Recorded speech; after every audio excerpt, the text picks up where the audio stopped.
এই যে ক্রিকেট খেলার সময় আপনি বিভিন্ন জনের ব্যাগ রাখেন এখানে, একটা ব্যাগ রাখতে আপনি কত টাকা করে নেন? পার পিস 30 টাকা। পার পিস 30 টাকা। এই যে এখানে এখন পর্যন্ত আপনি এটা আসলে কবে থেকে চালু করেছিলেন? এই যখন থেকে খেলা শুরু হয়েছে, ক্রিকেট বোর্ড যখন থেকে, আমরা তো অনেক আগে থেকে আসি, শুরু থেকে আসি। শুরু থেকে বলতে 2010 সালের আগে থেকে না 2010 সাল? এশিয়া কাপ শুরু থেকে, 2012 এশিয়া কাপ থেকে। হ্যাঁ। আচ্ছা আচ্ছা, এখানে যেভাবে ব্যাগ রাখেন, হ্যাঁ, একটার পর একটা ব্যাগগুলো কিভাবে রাখেন এখানে? একটার সাথে একটা কিভাবে মানে? মানে আপনি যে ব্যাগ নেন, একটা সিরিয়াল নাম্বার দেন না, নাম্বারগুলো কিভাবে দেন? এই যে এক থেকে সিরিয়াল আছে। আচ্ছা, এখান থেকে? হ্যাঁ, এই যে নয়, এক থেকে শুরু আছে। এই যে 8, এখানে এখানে 1 থেকে 10, এখানে আবার এখান থেকে এই যে 9 থেকে আবার এখান থেকে 21, এই সিরিয়াল রাখি আর কি আমাদের। এইভাবে সিরিয়াল করে নেন যে যে এইভাবে যে নেন আপনার। আজকে কিন্তু আপনি আর কোনো কাজ করবেন না, আমাদের খেলার সময় কাম কাজ হয় না, বুঝছেন? খেলার সময় কাম কাজ না হওয়াতে আমাদের তো এখন চলতেই হবে, অনেক খরচ আছে দোকানের। আচ্ছা, আমরা 2 ভাই কাজ করি, হ্যাঁ, দোকানের ভাড়া আছে 11,500 টাকা, ঘর খরচ আছে। খেলা হইলে যা হয়, ধান্দা পানি হয়, পোষায় না, যার কারণে আমরা ব্যাগ ট্যাগ রাখলে আমরা এই দিকটা পোষাই দিই। আচ্ছা, এখানে আপনার ব্যাগ রাখলে একদিনে কত টাকা ইনকাম হয়? ব্যাগ রাখলে 1000, 1200, 1500, 2000 টাকা হয়। কিন্তু এখন তো আবার এখন ইদানিং অনেক লোক রাখতেছে আশেপাশে। আচ্ছা, 40 টাকা, 50 টাকা, 100 টাকা করে রাখে, এখন একটু কমে গেছে। আচ্ছা আচ্ছা, আমরা 30 টাকা করে রাখি। আমাদের অনেকজন লোকজন হয়ে গেছে তো পুরান, ওরা আসে এই এখানে দিয়ে দেন। আমরা 30 টাকা করে রাখি। তারপর ছাত্ররা অনেক সময় বলে যে টাকা পয়সা নাই আঙ্কেল, কম আছে, কমই রাখি। আবার কেউ 50 টাকা, 100 টাকা খুশি হয়ে দিয়ে দেয়। এটা সব খুশির উপরে, কোনো জোর জুলুম নাই। ওদেরও সেবা হইলো, সেবার নিয়ত আমরা নামছি আর কাজ করতেছেন। জি। যে আপনার যদি খেলা ছাড়া একদিনে কাজ করেন কত টাকা ইনকাম হয় যদি কাজ করেন? আমাদের ইনকাম 1000-1200 টাকা, 800 টাকা, 700 টাকা, 1500 টাকা হয় একদিনে কাজের উপরে। একদিনে দুজন মিলে কি 3000 টাকা ইনকাম হয়? তাহলে আমার আর কি, আমার 1000-1200, আর আমার ভাইয়ের হাত একটু ছিল, মানে ছিল, কাজ করে, অনেক পুরান তো, 40 বছর ধরে এখানে আছে। উনি ওই যে উনি বাবু আলী সেলুন যে লেখা আছে, উনি বড় ভাই আমার। আচ্ছা, ওনার 700-800 টাকা হয়, আমার 1000-1200 টাকা, 2 ভাই মিলাইয়া 2000 টাকা।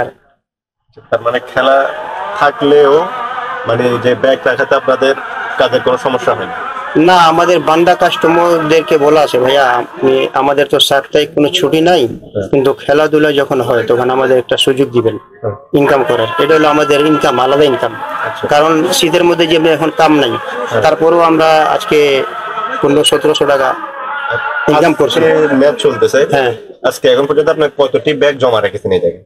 কতটুকু ব্যাগ রাখছি? টোকেন সিস্টেম আছে, এক একটা টোকেন 30 টাকা করে। এই যে টোকেন আছে 43, 243 না 243 না, আমরা 201 করে। এটা আছে হেডফোন এগুলা, আর 1 থেকে 100 পর্যন্ত আছে। এটা মানে সব মিলাইয়া আমাদের 45টা মনে করেন ব্যাগ গেছে। আচ্ছা, আর এই যে টোকেন গেছে দেখি 40টা পর্যন্ত, মানে 200 দেখতেছেন না, 200 মানে হলো এটা হেডফোন কর্মচারী ব্যাগ না, তাহলে 40 আর 46, এই 80, 33, 83টা মতো হয়েছে। 83টা। আপনারা হেডফোন বা টোকেন, হেডফোন বা যে ব্যাগ ছাড়া হেডফোন, মোবাইল, হেডফোন কলম চাবি, হেডফোন কলম চাবি, হেডফোন, তারপর পাওয়ার ব্যাংক, এই যে পাওয়ার ব্যাংক, হেডফোন কলম চাবি, পাওয়ার ব্যাংক রাখেন। এখানে কত টাকা করে নেন? ওই 30 টাকা। 30 টাকা। যে কোনো জিনিস রাখবে 30 টাকা। আচ্ছা, ব্যাগের ক্ষেত্রে 30 টাকা? ব্যাগের ক্ষেত্রে 30 টাকা।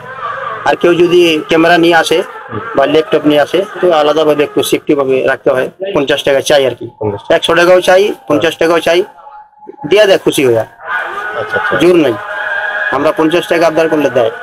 মানে এখন পর্যন্ত আপনারা কারোর সাথে জোরাজুরি করেন নাই? 30 টাকা আজ পর্যন্ত আমাদের সাথে মানে ওই দোয়া ছাড়া এখনো অভিশাপ দেয়নি কি, আল্লাহর রহমতে।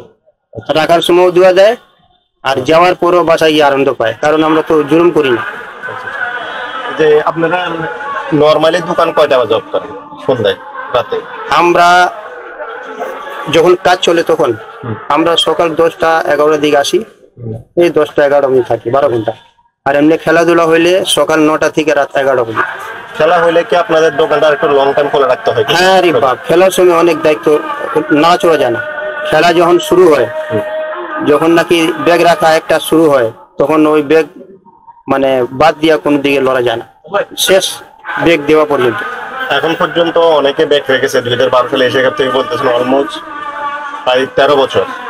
এর মধ্যে কখন কি এমন হয়েছে কিনা যে কেউ ভুলে ব্যাক রেখে গেছে বা কারো ভুল একজনের ব্যাক অন্যজনকে নিয়ে গেছে? এমন ওই যখন আমরা এইভাবে রাখছিলাম টোকেন ছাড়া, হ্যাঁ। টাকা নিতাম না, আগে এইভাবেই রাখতাম যে দর্শকরা আইতাছে অনেক মানে দশ খাইতাছে, ওই দিক সেদিক ব্যাগ রাখতে পারতাছে না, কেউ রাখেও না, পরে আমি এইভাবেই রাখছিলাম, যে যা দেয় 5 টাকা 10 টাকা 20 টাকা।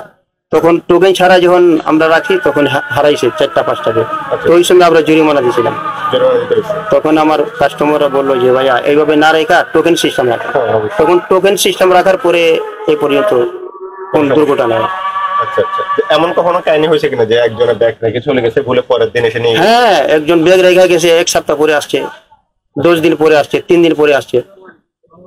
যেমনি একটা ব্যাগ রেখা গেল 12টা বাজে গেল, এখন তো আর কেউ দর্শক নাই, কেউ আসবে না, তখন ওই লোকটা পরে আসলো, আসার পরে ওই যে টোকেন দেখাইছে ভাই আমি এই যে ওর জিনিস রেখা দিছি, দিয়ে দিয়েছেন পরে দিয়ে দিছি, অনেক খুশি। ঠিক আছে, ধন্যবাদ। আপনি কি ফটোগ্রাফার খুঁজছেন? আমাদের আছে এক ঝাঁক অভিজ্ঞ ফটোগ্রাফার, সেই সাথে আমাদের আছে সরকারি ও আন্তর্জাতিক প্রতিষ্ঠানের সাথে কাজ করার এক বিশাল অভিজ্ঞতা। আমরা কর্পোরেট, মডেল, প্রোডাক্ট, ওয়েডিং, জন্মদিন সহ সকল ধরনের স্পোর্টস ফটোগ্রাফি সর্বোচ্চ কম মূল্যে করে থাকি। এছাড়াও আমাদের আছে নিজস্ব স্টুডিও, তাই আপনার ফটোগ্রাফির যে কোনো সেবা নিতে আমাদের সাথে আজই যোগাযোগ করুন।